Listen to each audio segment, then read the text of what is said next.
So before we really dive deep into the analytics tools, I think it's really important that we understand some pretty key definitions. I think that will help you steer your way through the rest of this. Now, some of these, like I said, you're going to memorize them, or at least learn them short-term memory because you're going to have a test on them at the end of this week. But at the end of the day, I think as you use them, and we'll use them frequently throughout this course, you'll become familiar with them enough that they'll become like second nature to you. So the first definition, there's 7 definitions that you need to know. So there they are: business goals, business objectives, goals, metrics, KPI, which stands for key performance indicators, targets, segments, and dimensions. So, we start out with business objectives because they're kind of at the top of the list here. And basically, business objectives are the answer to the question of why does your website exist? Or what are you hoping to accomplish by your website being on the web? What are the 3 most important priorities for your website? These are all questions that get at your business objectives. And these are the things that you would sit down and discuss with your chief marketing officer, maybe your CIO, as well as maybe an executive director or a CEO. What are they using the website for? And so I gave you some examples there. Maybe the business objective for your website is to sell more stuff, or to make our marketing more effective, or simply to delight our customers. It just depends on what you're trying to do in the business and how you're going to use this tool. One of the things that you need to know about objectives is that they need to be dumb. If you had me for class before, I talk about smart objectives. These, in terms of web, need to be dumb, and it comes down to being doable, understandable, manageable, and beneficial. Okay, so the next piece of this that feeds into this are goals, and goals in this context are specific strategies you're going to leverage to accomplish a business objective. So imagine business objective at the top of the funnel. Now we're going to get more and more narrow as we go down. So you're asking, what does that actually mean? So when they say sell more stuff, what does that mean? Okay, that means that we're going to do more X. We're going to do more online advertising. We're going to reduce Y. We're going to reduce the number of clicks for them to get to our online shopping cart. We're going to improve Z. We're going to improve our homepage, right? So your goals are going to directly tie into that business objective. This is where management really meets analysts, because goals oftentimes are not specific enough for marketers and web analysts. You can hear me talking about they're still a little bit more generic. So we're, again, narrowing down the funnel, but they're not precise. That's kind of the next level. But goals, like I said, are these specific strategies that you're going to use to accomplish the business objective.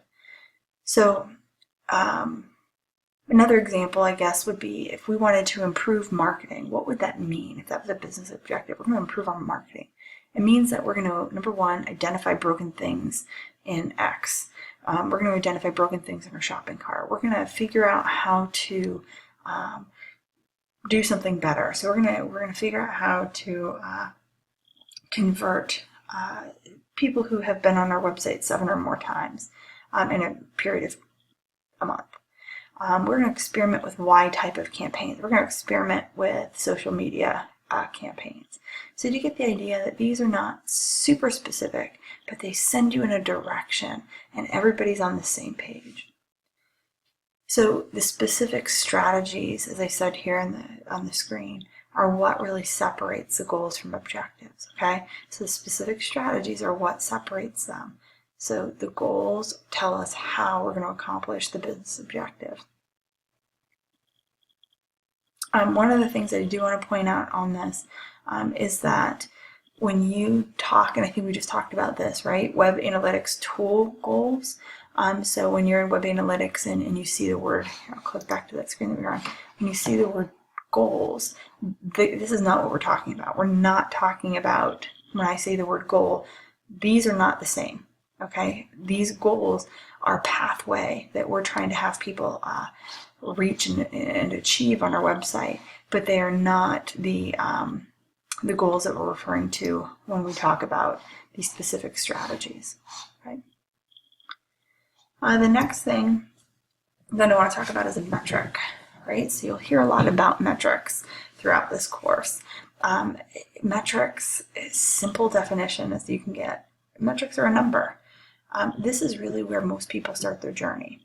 Okay, there are a lot of different types of metrics. So you can have count metrics, which could be visits or page views. You can have ratio metrics, which are conversion rates or task completion rates, etc. One of the things that will help you remember what a metric is, if the definition, the two-word definition isn't helpful, is that in any kind of analytics tool, metrics tend to be in columns. That's up and down, guys. Metrics tend to be in columns, and you'll see in a second, there's another one of our definitions that tend to be in the rows. So again, metrics tend to be in columns. So these would include things like sessions or percentage of new sessions or new users or bounce rate or pages in sessions. So again, you're looking for the numbers, but some other definitions that we're going to talk about can also be numbers. So be very careful with, not just looking at a number and saying, oh, that's a metric, because it doesn't necessarily have to be a metric. But typically metrics are found in columns. So I hope that helps you. Metrics on Google Analytics can be found in the custom reporting feature. So what I want you to do is pause me and go look in Google Analytics. You already have Google Analytics set up. Go see if you can find the custom reporting feature in Analytics. And guys, you're not going to break anything, so feel free to click around. Okay, so now that you're back, we're going to talk about KPIs. So the next definition is a KPI. KPI stands for Key Performance Indicator. For the rest of the course, I will just refer to it by its acronym, so please make sure that you understand that it does stand for Key Performance Indicators. This is a metric that helps you understand how you're doing against the business objective, okay? So it's a metric, so we just talked metric as a number that helps you understand how you're doing against your objective. A metric graduates to a KPI when it measures your objectives. So a metric, is just a number. A metric is any number, but a KPI says, hey, this number is tracking something that we're interested in terms of our business objectives. So let me give you an example to help you understand this. So when we think about Best Buy, Best Buy's business objective online is to sell stuff. Their goal is to generate higher revenue. So a KPI, key performance indicator of that business objective of them selling stuff and generating higher revenue is something we call average order size. So we want a really high, we want to continue to increase our average order size, right? Because of course the bigger the order size is, the better we're doing with revenue. So I hope that helps clear that up. So, how would we do this? Well, just to get into some details, things that we'd be looking for is, they'd be then trying, so if these are our KPIs and these are goals and business objectives, we'd be trying to convert a customer from an iPod to a 72-inch plasma TV, right? So we're trying to increase that average order size. One of the things that is not a KPI are page views. So if you ever go into a meeting and somebody says, hey, how many page views did we have? That is a metric. True, it's a number. It is a horrible KPI. So do not use it. Page views are the number of times the page has been viewed. But if I sat here and refreshed and went back and looked at it and refreshed and went to my phone and looked at it, those are all counting. As multiple page views. And so you can imagine that would really skew our data because it's the same person looking multiple times but showing up as different people, essentially, different page views. So again, KPI, not a good resource for a KPI. Or page views are not a good KPI. Yes, there we go. Okay, so what you want to do is you want to find your objectives, then you want to find your goals, then your KPIs, and then magic happens, right? Of course. Okay, so the next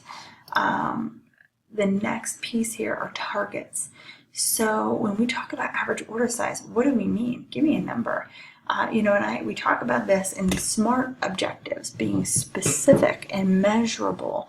And this is what this is really getting at. Give me a number. Because what happens if I go to my boss and I say, ooh, the average order size increased from $5 to $6? My boss looks at me like I'm nuts, right? Especially if I'm working at Best Buy. And, well, wait a minute, boss, you just said increase the average order size. Well, what I meant was we'd like to get closer to $100 or $95 in the example I have on the screen, right? So now we have a number that we're shooting for, and that obviously helps with analysis of whether we're doing good or whether we're not doing well. The easiest thing that you can do for targets is to create yearly. Those are the easiest. But what's actually better for you and your business is to create monthly and quarterly targets, because business changes all the time and it changes fast. And so you want to be continuously looking at it, monitoring it, and moving. But a lot of times we will set monthly, quarterly, and yearly targets. And so the thought of that is, if you were going on a trip, we call them milestones, right? So as you watch a kiddo grow, they hit certain milestones that you say, okay, we're on track, right? This kiddo's on track. Things are going well.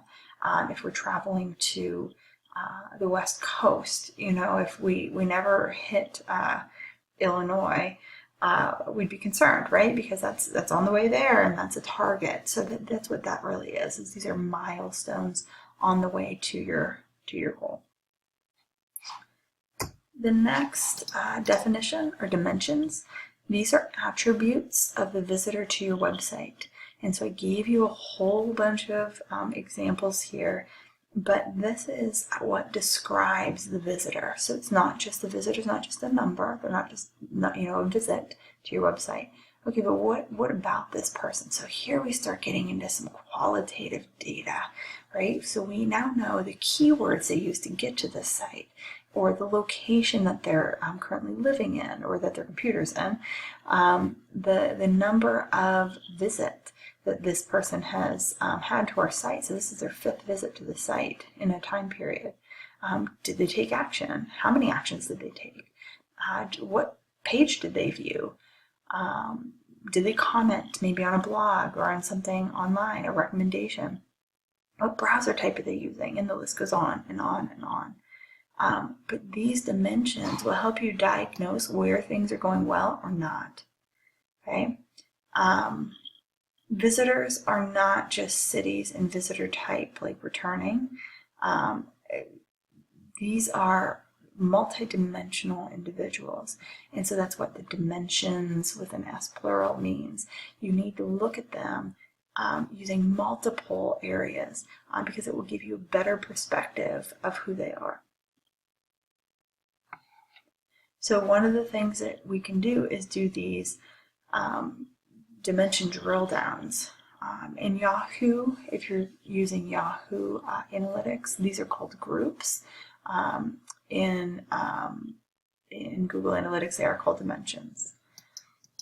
One of the cheats that you can use, like I gave you earlier, I told you there was another definition that had things in rows. So our metrics are typically in columns, up and down. Our dimensions are typically in rows, and they can be reported as numbers, but they are more of the qualitative data. So look for the dimensions in rows and the metrics in the columns. And one of the things that you'll hear if you're reading the book, Avinash talk a lot about, and I'll talk a lot about, is we can't stop just at dimensions. So now we know these people, and we know a little bit of information about them, but that individual as one person doesn't make any difference. We think of people in aggregates, in groups, and what we call these groups are segments. And so dimensions are important because of segments, where we can generate populations of people within our site and say, okay, these young moms who live on the East Coast, they have the most frequent buying habits at night. Or, men between the ages of 23 and 25 who first go to the home page tend to take 2 or 3 visits back to our site before they purchase. So we now have this segment, this group of people that we can specifically target. It's not just one person. And so what are segments? Well, segments take these broad target markets into subsets of consumers, businesses, countries, these the dimensions that we just talked about. These are the things that they have in common. Okay, so they're perceived to have common needs, interests, priorities. They have these things in common. So think of a group of people that have something in common. So whether it be they all live on the East Coast, or they all read a certain magazine, or they all have been to your website 3 or more times in the past month, or they've spent more than 10 minutes on your website, which would be incredible. You get the idea. They all have something in common. And so, like I said, segments, because dimensions are rows and segments come from dimensions, groups of dimensions, segments contain a group of rows from one or more dimensions. Okay? So I gave you some examples here. One segment is people who spent more than 3 minutes on your site. People who we only can include data from people from North Carolina. We can just look at people who bounced on our site who came from Wikipedia. So they were on Wikipedia, they came to our site, and they bounced. And we'll talk about bounce rate, but just as a teaser, bounce rate means that how does it go? They came and they puked and they left. So they came onto your site, they said, wait a minute, this isn't for me, and they left immediately. They didn't do anything. They spent very little time on your site. And so these are the people who were on Wikipedia, they came to your site, they puked, they left. Or we can segment by visits, only people who came from mobile phones. You get the idea. So here's a comprehensive example. So let's take all 7 of these definitions and put them together. Now you'll see that dimensions aren't mentioned in here, and what else? Metrics are not mentioned in here, because metrics are they become KPIs when they tie into the business objective, and dimensions are groups of segments are groups of dimensions. So we're looking at these five primary definitions that we talked about. LA Raza is an organization on the West Coast. You should check them out. They're a community civil service organization, advocacy organization. I believe they might be one of the examples that Avinash uses in his book, but he's used them before. Anyway, so the business objective for them is that they want to increase attendance at immigration rallies. Their goal is to increase web signups for these rallies. KPI is the number of the signups for their group for action alerts. So they are measuring, they want to look at their key performance indicator is how many people went online and signed up for their action alerts, and they're also looking at the number of individual memberships. So you can have more than one KPI for a particular goal or a business objective. Their target for action alerts, so you notice that they break them down, their target for action alerts is 14,000 per month, and their target for monthly memberships is 4,800 per month. So we have a specific target that they're shooting for. They break these down into segments. So they're looking at people who are coming to their site organically. So these are people who are directly searching for them, people who are coming to their site and doing these things through email campaigns, and people from the Midwestern United States. Those are their segments, and they can look at them as a whole, or they can look at them individually. So here's another example of, that's not supposed to be there. Another example of a company using this process of business objective, goal, KPI, and then we stopped it here, KPI target, but we will assume that they have segments. So their first business objective is to sell bike parts. Their goal, and you can see they have multiple goals for this one objective. Their goal is to have more sales. Their KPI is monthly revenue, and their target is 15,000 a month. So you see how each of these flows into the other one. This is not disconnected, guys. Okay, and you can read the rest of those kind of on your own. So here are some examples of some outputs of the data that you're going to see, and you can see that this can be a little bit overwhelming. We're going to talk in a little bit about displaying this data in a way that is interesting and usable for whoever it is that you're presenting it to. So if you're giving this to the CEO, these things will need to mean something to him or her, or it's not worth it's not worth your time in running this report. But you can see the kinds of things that we might be looking at. How many sessions, how many users, how many page views, how many pages for each session that they had. So session is when they come onto the site and when they leave, right? That's one session. How many pages did they look at during the session? Then here's what's cool. When they go into average session duration, bounce rate, and percent of new sessions. And this, you can see up here, there's a key, right? So this is all in blue. You can see the little blue trend.